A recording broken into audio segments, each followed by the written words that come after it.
গণতান্ত্রিক বিশ্বের একজন অনন্য রাজনীতিবিদ, যিনি গণতন্ত্র প্রতিষ্ঠার জন্য তার সমস্ত জীবন উৎসর্গ করেছেন, সেই মহান নেত্রী, বাংলাদেশের গণতন্ত্রের জন্য সংগ্রাম করা আপসীর নেত্রী, অনন্য সাধারণ ব্যক্তিত্ব সম্পন্ন মহিলা, দূরদৃষ্টি সম্পন্ন, প্রজ্ঞা সম্পন্ন একজন নেত্রী, যিনি বারবার বাংলাদেশের গণতন্ত্রকে উদ্ধার করবার জন্য সংগ্রাম করেছেন, কারাবরণ করেছেন এবং নির্যাতিত হয়েছেন। সেই অসাধারণ নেত্রী দেশনেত্রী বেগম খালেদা জিয়া আর আমাদের মাঝে নেই। আপনারা সবাই জানেন যে এই নেত্রী দীর্ঘদিন তার রাজনৈতিক জীবনের প্রায় সমস্ত অংশটাই তিনি গণতন্ত্রের জন্য সংগ্রাম করেছেন এবং গণতন্ত্রের মূল্যবোধগুলোকে প্রতিষ্ঠা করবার জন্য তিনি আজীবন কাজ করে গেছেন। 3 বার প্রধানমন্ত্রী হয়েছেন।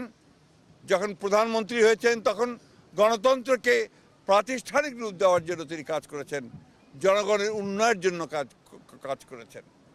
আর যখন বিরোধী দল ছিলেন তখন তিনি একইভাবে সেই গণতন্ত্রকেই প্রাতিষ্ঠানিক রূপ দেওয়ার চেষ্টা করেছেন।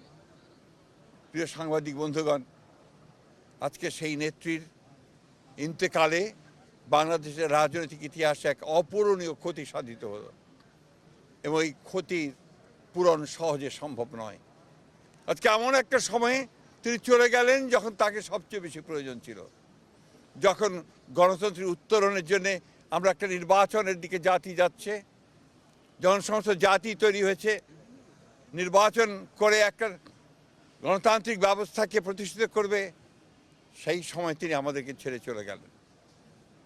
আমরা এই শোক, এই বেদনা আমাদের পক্ষে ধারণ করা খুব কঠিন। তারপরেও আমরা এই শোককে শক্তিতে রূপান্তরিত করতে চাই। আমরা দেশনেত্রীর নির্দেশিত যে পথ, সেই পথকে অনুসরণ করে বাংলাদেশের গণতন্ত্রকে আমরা একটা প্রাতিষ্ঠানিক রূপ দিতে চাই এবং সেই পথকে লক্ষ্য করে আমরা আগামী নির্বাচনে অত্যন্ত সুষ্ঠু অবাধ নির্বাচন অনুষ্ঠানের মধ্য দিয়ে বাংলাদেশে গণতন্ত্র প্রতিষ্ঠা করতে চাই। সেই নেত্রী আজকে অসংখ্য লক্ষ কোটি মানুষকে কাঁদিয়ে চলে গেছেন। আগামীকাল তার জানাজা অনুষ্ঠিত হবে, দাফন হবে। জানাজার জন্য আমরা স্থায়ী কমিটি সিদ্ধান্ত নিয়েছি যে আগামীকাল দুপুর 2টায় পার্লামেন্ট ভবনের দক্ষিণ প্লাজায় যে মাঠ এবং বাণিজ্য অ্যাভিনিউ, এই পুরো অংশ জুড়ে আমাদের নেত্রীর জানাজা অনুষ্ঠিত হবে। এই জানাজা পড়াবেন আমাদের জাতীয় মসজিদের খতিব, অর্থাৎ বাইতুল মোকাররমের খতিব। আর এই জানাজায় যে সঞ্চালন করবেন, পুরো বিষয়টাকে যিনি সঞ্চালন করবেন, তিনি হচ্ছে আমাদের জাতীয় স্থায়ী কমিটির সদস্য জনাব নজরুল ইসলাম খান। এরপরে আমাদের স্বাধীনতার ঘোষক, বহুদলীয় গণতন্ত্রের প্রবর্তক, বাংলাদেশের আরেক কিংবদন্তির নেতা, যাকে রাখাল রাজা বলে এই দেশের মানুষ, তার মাজারে, তারই পাশে আমাদের এই মহান নেত্রীকে সমাধিস্থ করা হবে, দাফন করা হবে।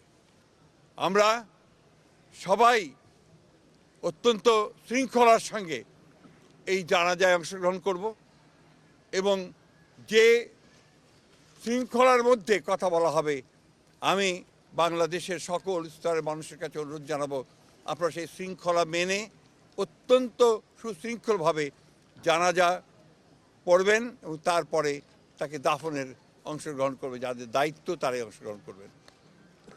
অনুরোধ থাকবে আপনাদের কাছে যে আপনারা কেউ এই নিয়ম ভঙ্গ করে শুধুমাত্র ছবি তোলার জন্য সামনের দিকে এগিয়ে যাবেন না এবং ব্যাহত করবেন না এই পুরো কর্মসূচিকে।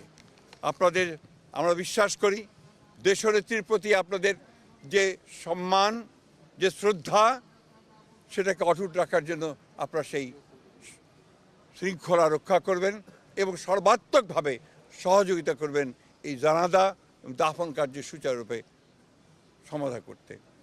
সব শেষে আবারও পরম করুণাময় আল্লাহ তাআলার কাছে এই দোয়া চাই যে আল্লাহ তাআলা তাকে যেন বেহেশত নসিব করেন। আমাদের ভারপ্রাপ্ত চেয়ারম্যান জনাব তারেক রহমান তার জ্যেষ্ঠ পুত্র, তাকে যেন তিনি সেই শক্তি দেন যে এই যে দায়িত্ব পালন করবার শক্তি যেন তাকে দেন এবং তার পরিবারকে সেই শক্তি দেন এই শোককে সহ্য করবার জন্য।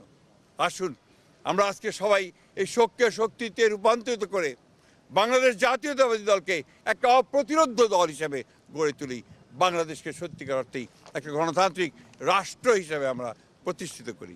সরকারের তরফ থেকে 3 দিন শোক দিবস ঘোষণা করা হয়েছে, আগামীকাল ছুটি ঘোষণা করা হয়েছে এবং আপনারা ইতিমধ্যে জানেন যে প্রধান উপদেষ্টা তিনি বাণী দিয়ে কথা বলেছেন, আপনাদের সামনে জাতির সামনে কথা বলেছেন এবং সেজন্য আমরা সর্বাত্মক সহযোগিতার জন্য আমরা সরকারকে ধন্যবাদ জানাচ্ছি। সেই সঙ্গে দলের পক্ষ থেকে আপনারা জানেন যে 7 দিনের শোক ঘোষণা করা হয়েছে। এই 7 দিন আমাদের কালো পতাকা আমরা ধারণ করব, কালো ব্যাজ ধারণ করব, কালো পতাকা উঠবে প্রত্যেকটি কার্যালয়ের, আমাদের দলীয় কার্যালয়ে এবং প্রত্যেক কার্যালয়ে দোয়া পড়া হবে, কোরআন তেলাওয়াত হবে। এই বিষয়গুলো আপনারা সবাই পালন করবেন।